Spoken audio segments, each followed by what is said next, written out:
നമസ്കാരം, എല്ലാ കൂട്ടുകാർക്കും സ്വാഗതം. ഓണക്കാലമായി. അപ്പോൾ ഇന്ന് എൻ്റെ കയ്യിൽ ഇന്നത്തെ റെസിപ്പി എന്താണെന്നുണ്ട്. ഇത് ഇലയടയാണ്. രണ്ട് വ്യത്യസ്ത തരത്തിൽ ഉണ്ടാക്കിയിട്ടുള്ളതാ.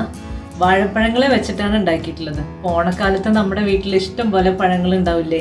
അപ്പോൾ ഇത് നേന്ത്രപ്പഴം, ചെറുപ്പഴം വെച്ചിട്ട് ഡിഫറെൻ്റ് ആയിട്ട് ഉണ്ടാക്കിയിട്ടുണ്ട്. അപ്പോൾ ഇതെങ്ങനെ ഉണ്ടാക്കിയെന്ന് നമുക്കൊന്ന് നോക്കാം. അപ്പോൾ നമ്മൾ തൃക്കാക്കരപ്പിനെ നിവേദിക്കാൻ വേണ്ടിയിട്ട് ഒരു ഇലയട ഉണ്ടാക്കും. പക്ഷെ ഇത് അതായിട്ട് താരതമ്യം ചെയ്യണ്ട. ഇത് നമുക്ക് ചായക്കൊക്കെ കൂടെ കഴിക്കാൻ പറ്റി ഒന്നായിട്ട് കണ്ടാൽ മതി. അപ്പോൾ ഇതെങ്ങനെയാണെന്ന് നമുക്ക് കണ്ടു നോക്കാം.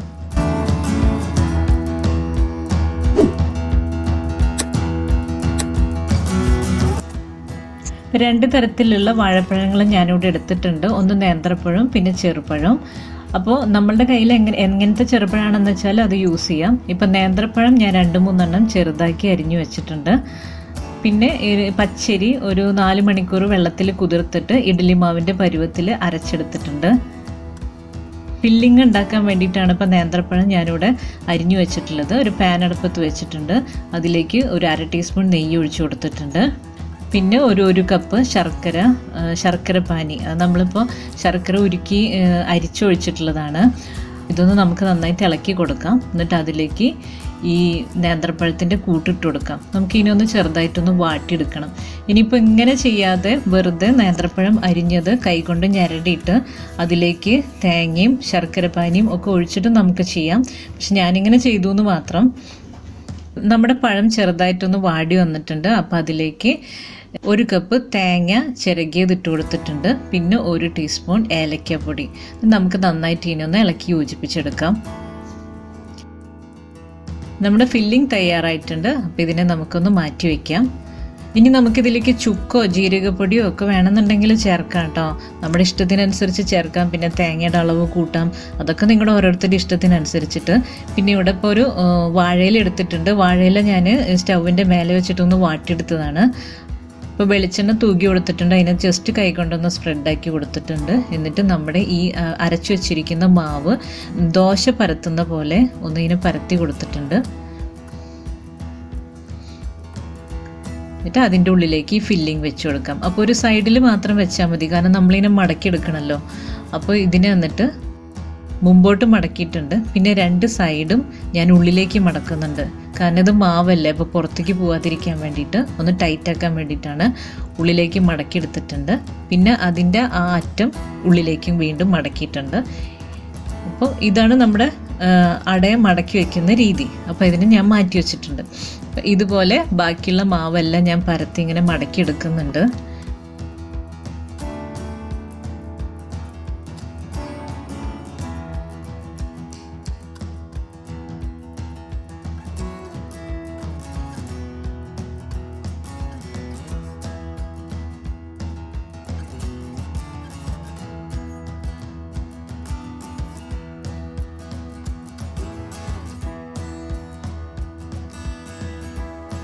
എല്ലാ മാവും കൊണ്ട് ഞാനിവിടെ അട തയ്യാറാക്കി വെച്ചിട്ടുണ്ട്. ഇതിന് നമുക്കൊന്ന് ആവി കയറ്റി വേവിക്കണം. അപ്പോൾ ഞാനിവിടെ ഒരു അപ്പച്ചെമ്പ് വെച്ചിട്ടുണ്ട്. അതിലേക്ക് വെള്ളം ഒഴിച്ച് തിളയ്ക്കാൻ വെച്ചിട്ടുണ്ട്. ഈ ആവി വന്ന് തുടങ്ങിയിട്ടുണ്ട്. അപ്പോൾ ഇതിലേക്ക് ഈ അടയെല്ലാം വെച്ച് കൊടുക്കുകയാണ്. എന്നിട്ട് ഇങ്ങനെ മൂടിയിട്ടിട്ടൊന്ന് വേവിക്കാം. ഒരു 10 മിനിറ്റ് വേവുമ്പോഴേക്കും നമ്മുടെ അട തയ്യാറാവും. ഇനി നമുക്ക് അടുത്ത അട തയ്യാറാക്കാൻ നോക്കാം. അപ്പോൾ അതിനായിട്ട് ചെറുപഴം ആണ് ഇവിടെ എടുക്കുന്നത്. അപ്പോൾ ചെറുപഴത്തിൻ്റെ തോലൊക്കെ കളഞ്ഞിട്ട് നമുക്കിനൊന്ന് ഉടച്ചെടുക്കണം. അപ്പം ഞാനിവിടെ 6 പഴമാണ് എടുക്കുന്നത് കേട്ടോ. നമുക്ക് ആവശ്യമുള്ള അളവിനനുസരിച്ചുള്ള പഴങ്ങൾ നമുക്ക് യൂസ് ചെയ്യാം. ഞാനിപ്പോൾ ഇവിടെ 1 കപ്പ് അരിയാണ് എടുക്കുന്നത്. അപ്പോൾ അതിനേക്കായിട്ട് 6 പഴം എടുത്തിട്ടുണ്ട്.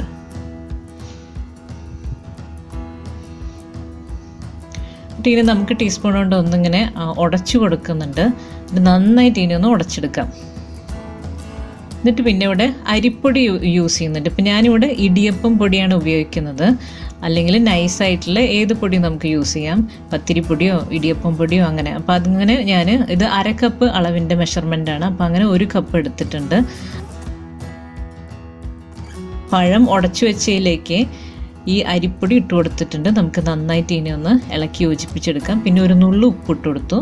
പിന്നെ ഒരു 2 ടീസ്പൂൺ പഞ്ചസാര, പിന്നെ 1 ടീസ്പൂൺ ഏലക്കപ്പൊടി, പിന്നെ 1 ടീസ്പൂൺ വെളിച്ചെണ്ണ. ഇതൊക്കെ ഒഴിച്ചു കൊടുത്തിട്ട് നമുക്ക് നന്നായിട്ട് ഇതിനൊന്ന് ഇളക്കി യോജിപ്പിച്ചെടുക്കാം. ഇനി ഇതിലേക്ക് നാളികേര പീരയും കൂടി ഇട്ട് കൊടുക്കുന്നുണ്ട്. അത് നമ്മുടെ അളവിനനുസരിച്ചിട്ടോ, നമ്മൾ എത്രയാണ് ഉണ്ടാക്കുന്നത് അതിനനുസരിച്ചിട്ടുള്ള ഇട്ട് കൊടുക്കാം. ഞാനിവിടെ ഇപ്പോൾ 2 വലിയ ടീസ്പൂണാണ് ഇട്ട് കൊടുത്തിട്ടുള്ളത്. എന്നിട്ട് നമുക്കിതെല്ലാം കൂടിയിട്ട് നന്നായിട്ടൊന്ന് കുഴച്ചെടുക്കണം. അപ്പോൾ ഇതിൽ വെള്ളം ചേർക്കേണ്ട ആവശ്യമില്ല, കാരണം ഇതിന് അല്ലെങ്കിൽ തന്നെ നല്ല നനവുണ്ട്. ഇനിയിപ്പോൾ നനവ് പോരാൻ തോന്നുകയാണെങ്കിൽ ഒരു തുള്ളി വെള്ളം ചേർത്തിട്ട് നമുക്കിതിനൊന്ന് കുഴച്ചെടുക്കാം. ഇപ്പോൾ ഇവിടെ എനിക്ക് വെള്ളം ചേർക്കേണ്ട ആവശ്യം വന്നിട്ടില്ല. വീണ്ടും ഇതുപോലെ വാഴയില എടുത്തിട്ടുണ്ട്, ഇതിനൊന്ന് ചെറുതായിട്ട് വാട്ടിയെടുത്തിട്ടുണ്ട്. ഈ കൂട്ടിൽ നിന്ന് ഒരു ചെറിയ ഉരുളയാക്കി എടുത്തിട്ട് നമുക്ക് വാഴയിലയിൽ ഇതിനെ പരത്തി കൊടുക്കാം. എല്ലാ ഭാഗവും ഒരേ തിക്നെസ്സോട് കൂടി പരത്തിയെടുക്കാം. എന്നിട്ട് ഇങ്ങനെ മടക്കി വയ്ക്കാം. അപ്പോൾ ഇതിൻ്റെ ഉള്ളിലേക്ക് ഫില്ലിങ് ആവശ്യമില്ല, കാരണം നമ്മൾ ഇതെല്ലാം കൂടെ ഒരുമിച്ചിട്ട് കുഴച്ചെടുക്കുക ചെയ്തത്. അപ്പോൾ ഇതുപോലെ എല്ലാ അടയും ഞാനിവിടെ പരത്തി വെച്ചിട്ടുണ്ട്. പിന്നെ നമ്മളിതിൽ വെളിച്ചെണ്ണ ഒരു ചെറിയ ടീസ്പൂൺ ചേർത്തില്ല, അതുകൊണ്ട് നമ്മുടെ കയ്യിൽ ഒട്ടി പിടിക്കണമൊന്നുമില്ല. അപ്പോൾ ഇപ്പോൾ നമ്മുടെ മറ്റേ അട തയ്യാറായിട്ടുണ്ട് കേട്ടോ. 10 മിനിറ്റ് കഴിഞ്ഞു. അപ്പോൾ നമ്മുടെ അടയെല്ലാം വെന്തിട്ടുണ്ട്, പാത്രത്തിൽ നിന്ന് മാറ്റാണ്. ബാക്കി മടക്കി വെച്ചിട്ടുള്ള അടയും ഇട്ട് കൊടുത്തിട്ട് അതിനെ വേവിച്ചെടുക്കുകയാണ്. ഇപ്പം ഞാൻ ഇപ്പുറത്ത് വേറൊരു പാൻ വെച്ചിട്ടുണ്ട്. ഈ ചെറുപഴം കൊണ്ട് നമ്മൾ തയ്യാറാക്കി വെച്ച അടയുണ്ടല്ലോ, അതിനൊന്ന് നമുക്ക് ചുട്ടെടുക്കണം. ഇപ്പം നേന്ത്രപ്പഴം കൊണ്ടുള്ള അടയിനെ ഞാൻ ആവി കയറ്റുക ചെയ്തത്, ഇത് നമുക്ക് ചുട്ടെടുക്കുക ചെയ്യുന്നത്. 2 സൈഡും നമുക്ക് വേവിച്ചെടുക്കാം. നമ്മുടെ ഈ അട തയ്യാറായിട്ടുണ്ട്, ഇതിനെ ഒരു പാത്രത്തിലേക്ക് മാറ്റിയെടുക്കാം. 2 തരത്തിലുള്ള അടയുടെ തയ്യാറായിട്ടുണ്ട്. ഇത് നേന്ത്രപ്പഴം കൂട്ടുകൊണ്ടുള്ള അട, ഇപ്പുറത്ത് ചെറുപഴത്തിൻ്റെ അട. അപ്പോൾ ഇത് രണ്ടും വ്യത്യസ്തമാണ്. പക്ഷേ ഈ വാഴയിലയിലേക്ക് ഉണ്ടാക്കിയതുകൊണ്ടേ നല്ല സ്മെല്ലാണ്. ഒന്ന് ചുട്ടെടുത്ത സ്മെല്ലും മറ്റേത് ആവിയിൽ വെന്ത് വന്ന സ്മെല്ലും. അപ്പോൾ നല്ല രുചിയാണ്. ഇത് ഞാൻ പറഞ്ഞല്ലോ, തൃക്കാക്കരപ്പനെ നിവേദിക്കുന്ന പോലെ നമുക്ക് ഇതിനെ കണക്കാക്കേണ്ട ആവശ്യമില്ല. ഇത് തൃക്കാക്കരപ്പനെ നിവേദിക്കാൻ പല സ്ഥലത്തും പല തരത്തിലാണ് ആളുകൾ ഇലയട ഉണ്ടാക്കാറ്. അപ്പോൾ അതുകൊണ്ടാണ് ഞാനത് കാണിക്കാത്തത്. ഇവിടെ ഉണ്ടാക്കിയിട്ടുള്ള ഈ അട നമുക്ക് രാവിലെ ബ്രേക്ക്ഫാസ്റ്റിനോ 4 മണിക്കുള്ള ചായക്കോ ഒക്കെ ആയിട്ട് ഉപയോഗിക്കാം. പിന്നെ ഇതിനു മുമ്പും ഞാൻ ഈ വാഴപ്പഴം വെച്ചിട്ടുള്ള ഒരു ഇലയടയുടെ റെസിപ്പി ഇട്ടിട്ടുണ്ട്. അപ്പോൾ അതിൻ്റെ ലിങ്ക് ഞാനിവിടെ ഡിസ്ക്രിപ്ഷൻ ബോക്സിൽ കൊടുക്കാം, കാണാത്തവരൊന്ന് കണ്ടു നോക്കണം. നല്ല ടേസ്റ്റ് ആയിട്ടുള്ള റെസിപ്പിയാണ്. അപ്പോൾ ഈ 2 തരത്തിലുള്ള ഇലയടയും നിങ്ങൾക്ക് ഇഷ്ടമായി കാണണമെന്ന് വിചാരിക്കുന്നു. അടുത്ത റെസിപ്പിയുമായി ഇനിയും കാണാം. നന്ദി, നമസ്കാരം.